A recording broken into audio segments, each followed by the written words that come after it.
All right. Thank you for joining us. I'm Justin Gandrud, Senior Wealth Advisor here with Prosperwell Financial. We also have Connor Jones, Associate Wealth Advisor. And then we have Blake Beaudry with Beaudry Hometown Insurance here to talk about Medicare as well. So feel free to jump in anytime with questions. If anybody out there has questions, stop us. There's a Q&A bar in the webinar here. So, or raise your hand. We're happy to help, but those questions do come to us.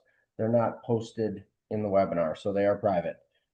Everybody is muted, and thank you for joining us. Just to give you some insight as to who we are, Prosperwell Financial we are wealth advisors, so we do a lot of financial planning, investing, meeting with people, whether it's family situations, personal situations, generations. I just got off the phone with somebody that's a sandwich generation and are helping grandparents and parents and kids get into college. So a lot of those pieces. And then as always, how do we help mitigate taxes and figure out what the best plan is? So today, as you know, the focus is Social Security. So this is how Social Security fits into our everyday conversations, but the focus today is just Social Security. All right, so we'll jump right in. As Justin mentioned, I'm Connor. First couple of easy questions. How do you qualify for retirement benefits? So when you work, you earn money, you pay into Social Security taxes and you earn Social Security credits. And so you can gain one of those quarterly. You need 40 credits to be eligible for retirement benefits through Social Security, so 10 working years. Your benefit is based on your 35 years of earned income. So the last years of income can be really important because those can often be your higher earning years, knock out from some of those earlier years of working. You're eligible to take your benefit at 62, and you're required to take it by 70.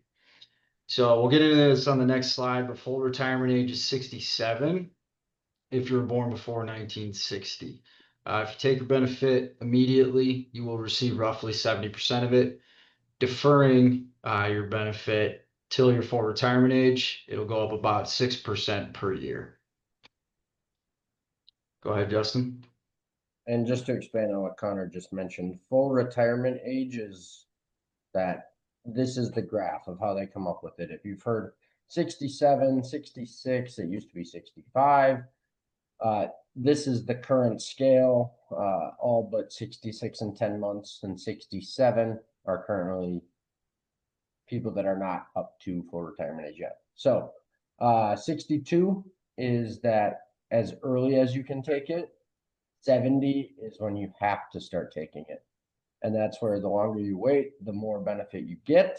But these are, if you've seen, and I'm sure a lot of you have seen this, but this is just where those numbers come from based on full retirement age.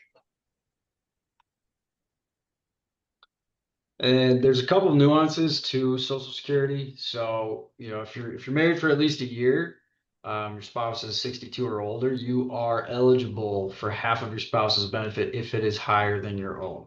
So you can take your spouse's rather than your own benefit. If you were married for at least 10 years and divorced, and your ex-spouse is 62 or older, you can also claim your ex-spouse's benefit as well. Couple of different things that are pretty specific. If you have a kid and they're disabled, you might be able to apply for Social Security benefits. Children under 18, full-time students, if you're a full-time student under 18, that kind of thing. So yeah, those are pretty specific, but it's important to remember that when traversing between these, there's specific instances that they work, sometimes that they don't. So those are something that we kind of walk through with clients as well. Go ahead, Justin. This is where we really get into the details when it comes to planning, and everyone's situation is different. So you're going to hear or see, if you look online, some people are going to say, why would you ever wait to take Social Security? Some people are going to say, why would you ever not wait till 70 to take it out? Everyone's situation is different. There's calculations. There's a ton of different numbers we can run. But at the end of the day, it comes down to what are you looking for and what's your history and family, but how do these benefits and earnings affect each other? So we can go way into the weeds on this, but everybody's situation is different when it comes to this portion. So earnings by having working income affects your benefit, whether that's before full retirement age, for most people that's 67, or after, have different effects on your Social Security.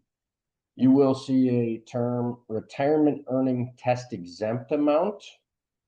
I know it's a goofy one. That's what this is referring to, is how much earnings can you have before Social Security in and of itself becomes taxable.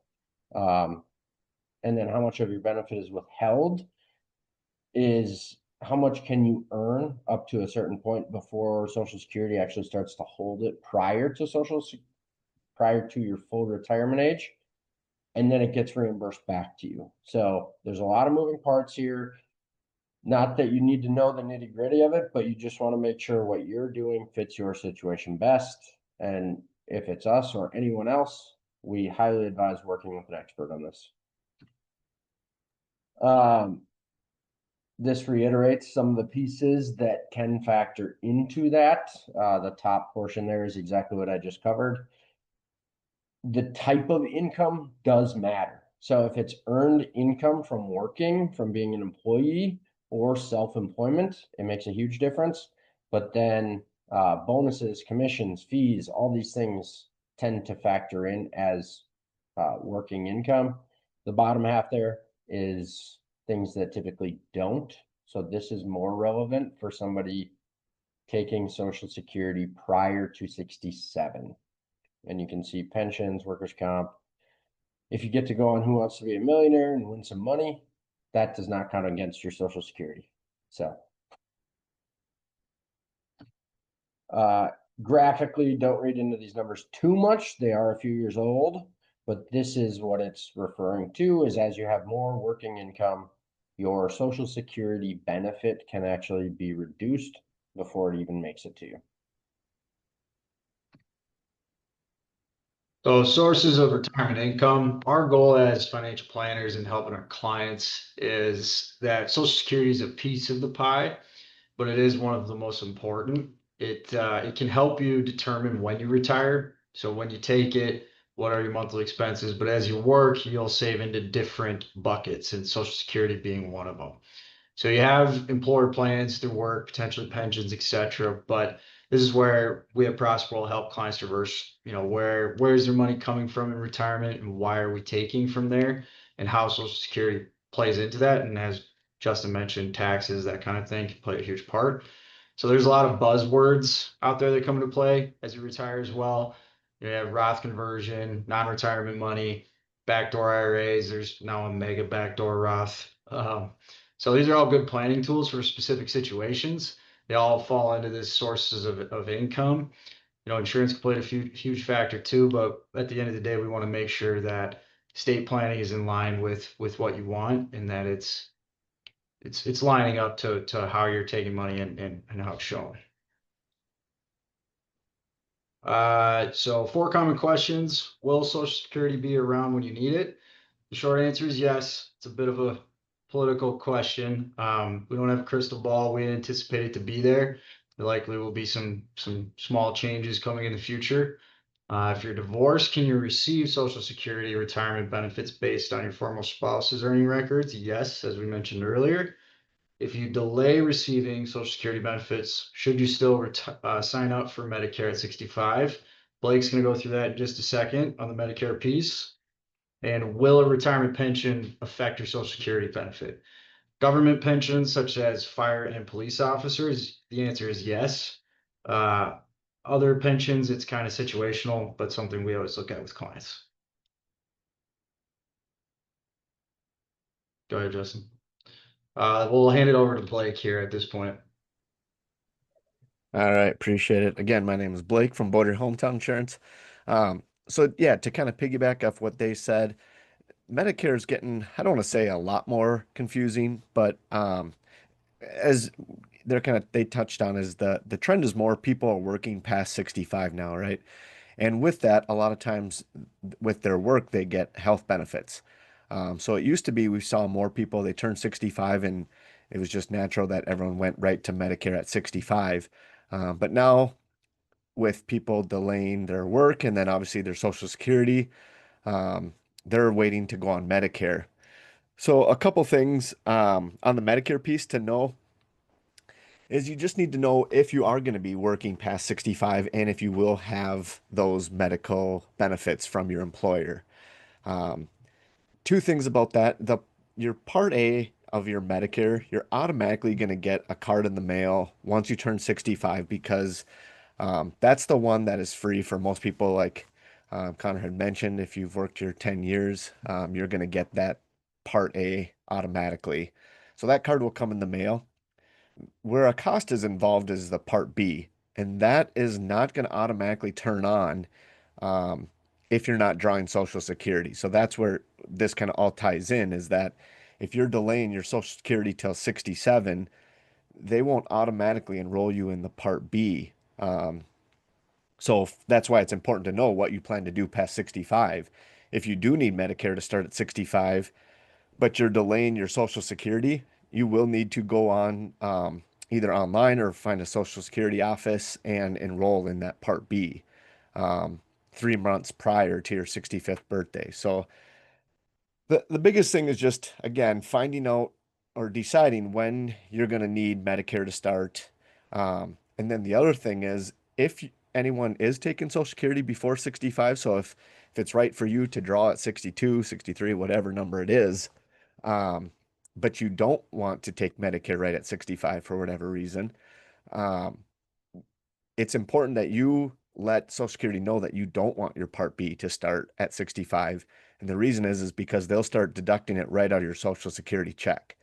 Um, for 2025, for most people, that's $185 a month. So if you don't need that Medicare benefit, you're covered on a group plan, you'll want to make sure that you tell them, hey, I'm going to be working still. Please delay my Part B until I tell you to turn it on. So that's kind of the two important things to know is um, which part of Medicare you get charged for and how to sign up. Um, that's about, the two biggest things. And then just the other thing on Medicare that I just want to touch on quick, and then if there's anything else that Connor Justin thinks we might have missed too, I'll touch on that. But um, a lot of people, when I'm meeting with them now, the problem they're all coming into it and they're confused because they're hearing something from friends and TV commercials and everything, and it's just very confusing, right? And the biggest thing what they're hearing is, they're coming into me and they're saying, I'm hearing all about these penalties. And if I don't sign up for Medicare, I'm going to get penalized and penalized for drug if I don't have a prescription plan. And that's all part of whether or not you're going to be staying with on a group plan past 65 or not. Again, if you have questions, reach out to me. I'm happy to meet with anyone on that. But the biggest thing just to know is that all it takes is just some basic paperwork to show that you were covered on your group plan to prevent any of those penalties down the line. So if you have questions about that or you're approaching 65 and you don't want to go on Medicare and you want to make sure you're not in jeopardy of getting any of those penalties, you can always reach out to our office. We're always happy to help.